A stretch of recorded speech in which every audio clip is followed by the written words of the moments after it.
What's up mga ka-vlogs? Welcome back to my YouTube channel. So ito po yung gagawin namin mga ka-vlogs, no? Manahid po kami dito sa dagat ngayon. So hindi naman pwede magsahid dun sa sapa. So yan po mga ka-vlogs, no? So yan po yung sahid namin, medyo mahaba mga ka-vlogs. Shout out pala sa mga ER Marine dyan. Oy, shout out sa mga ER Marine dyan. Oh, ER Marine. So nandito na kami sa video, no? So pag-follow lang sa Facebook page namin para malaman niyo sa next video namin. Like and share din guys. Oh, marami kaming video pa na i-upload. Kaya yan, ano yung ginagawa nyo? Follow na kayo. Yeah. So bago kami pumunta doon, yan. Guys, Punta na kami doon, no? Sa Palawan na kami. Ito yung gamit. So let's go. Yo, what's up mga ka-vlog? So nandito na nga tayo sa dagat mga ka-vlog. So nauna po sila kasi binayaan ako doon. Kasi iniwan ko yung relo, baka masuldan ng tubig.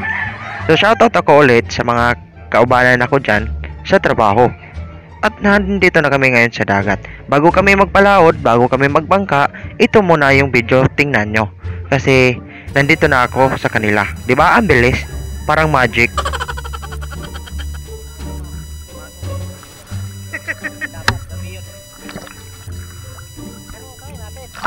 Try. Pag may punta doon. No, yan na dito no.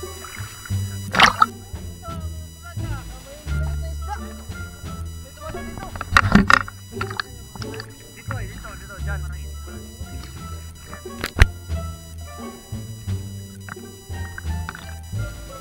Yan, yung isa, doon po sa unahan. Kasi nandun po siya. Kailangan talaga na dalawa. Yan. Yun mga ka-vlogs, so yun po yung kasama natin, no? Pintahan ko mga ka-vlogs, kinumusta ko. So okay naman siya. So ganyan po sa paghawak ng sahid mga ka-vlogs para ano mga ka-vlogs, magaan lang. Kapag mali yung paghawak nyo or pagdadala nyo sa sahid mga ka-vlogs, talagang mabigat mga ka-vlogs. You know? So mga malalakas naman kami mga ka-vlogs, kaya kaya namin yan. So kaya yung ginawa ko dito, hindi ko tumulong kasi kaya naman nila eh. So yan po mga ka-vlogs, magsurvey po tayo dito kung may nahuli ba sa sahid natin dito ngayon mga ka-vlogs, no? So ako po yung videographer sa kanila. So yan po yung mga artista ko. Yan po. So medyo malayo pa sila mga ka-vlogs. So ngayon is nauna ako sa kanila dito sa hunasan kasi para mauna ko din makita kung may isda ba. So puntahan muna natin itong kasama natin. Isa po yung nauna sa daprin sa dagat. Kaya yun, pinuntahan. At ito yung pinuntahan natin kasi hindi pa na umabot sa hunasan. So tingnan natin kung may kuha ba siya dito. So yan, hindi ko na yung tutulungan kasi kaya naman yan eh. Lakas yan, yung tupang kotse ko. Yan, malakas yan, totoo yan. So tingnan ko kung may kuha ba. Ay wala, walang kuha siya dito mga ka-vlogs. So puntahan natin yung isa. So nandito na tayo sa isa, no? Tingnan natin kung may kuha ba dito. So wala din, no? Wala. So, tingnan natin kasi mahaba pa naman yung sahid mga ka-vlogs. So, baka meron pa. So, ganyan pala sa paghawak ng sahid mga ka-vlogs, no? Kapag nandito na kayo sa hunasan. So, hunas di ay. Tingnan natin kung may huli ba dito. Ayun! Ay, wala. Sayang. Ito pala, oh.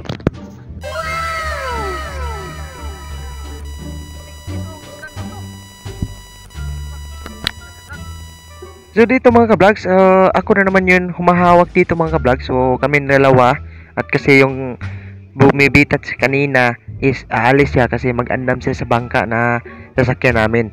So yung bangka pala is makikita nyo sa part 3 na i-upload ko mga ka-vlogs. So dito kami na yung dalawa nga humahawak sa sahid. Hindi ko alam kung ano yung Tagalog nito. Kaya ganyan na yung paghawak sa sahid mga ka-vlogs para hindi mabigat. Yan po, no? So, itong sahid mga ka-vlog, for sure, may mahuli kayo mga ka-vlogs. Kung, kahit konti, may nahuli kayo mga ka-vlogs. Yung kanina, isa lang yung nakita nyo na, di ba? O, may nahuli din. Bahalang usara. So, at least na yung huli. So, yun. Ito yung gagawin namin. Pilo-pilo na mo para diretso-diretso na kami sa pagpunta doon sa Palaod. So, yan po mga ka-vlogs. So, ito yung kasama ko mga ka-vlogs. Yan po, oh. So mga malalaking katawan na yung maghihila nito mga ka-vlogs. So ngayon mga ka-vlogs is punta na kami doon sa hunasan kasi okay na, naka-arrange na po. So sana may mahuli kaming marami dito mga vlogs, no. So yan mga ka-vlogs, so ganito yung paghawak ko mga vlogs, hindi ko marunong kung paano yung ginawa niya kanina eh. So ganito pala, no. Yung sa akin, pero nahihirapan ako dito mga vlogs, nakalimutan ko kasi kung paano yung paggawa sa paghawak mga vlogs. Ganyan lang. Oh, yan, nandito na tayo sa punasan. Ang bilis, no. So yan, tingnan natin kung may nahuli ba tayo dito. Kahit mga kunting isda, pwede natin kilawin. Masarapin naman yan eh kapag kinilaw. Yan oh. Yan, hindi pa ako marunong dito sa pagbira ng sahid mga vlogs. Yan oh. Yan, hindi pala ganyan. Dapat yung buo yung birahin para hindi tumakas yung isda mga vlogs. Yan. Yan sabi ng kasama ko. Yung buo po. Huwag mo yung isa lang kasi makalabas yung mga isda. Sayang naman oh. Yan, ganyan yung gagawin yung mga ka-vlogs kapag kayo. So, yun, sa mga hindi pa naka-subscribe dyan, sana mag-subscribe kayo naman at mag-follow kayo sa FB page ko, sa Real G Vlogs. Makikita nyo talaga doon ang mga video na i-upload ko mga ka-vlogs. Agoy, kadaghan, maning isda ang nakuha dari mga ka-vlogs. Oh. Hala, kadaghan eh. Apil na ng gisawa ng mga ka-vlogs. So, yan gisaw. Apil ng gisaw. So, yan, tingnan natin kung okay ba yung kuha namin. So yung kuha namin dito mga vlogs is ipapain namin Yan, ipain namin diyan. Yan. Pwede natin yang kainin kung marami. Kaya yan kita nyo naman. Punitin ko muna bago natin ilagay sa lagayan. Sariwang-sariwa pa mga vlogs. Talagang presko. Yan, yan. So trip lang namin to.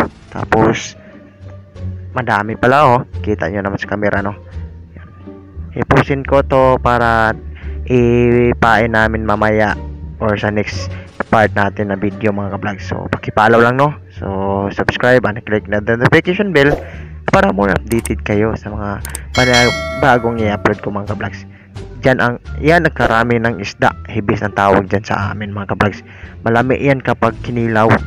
So yan, pinunit ko at pinasok ko sa lagayan mga ka-vlogs. At hanggang dito na lang tayo sa video natin mga vlogs. Pero huwag niyong kalimutan mag-subscribe at i-click ang notification bell para more updated kayo sa mga panibago kong i-upload mga vlogs. At sa next video natin sa part 3, maghintay lang kayo.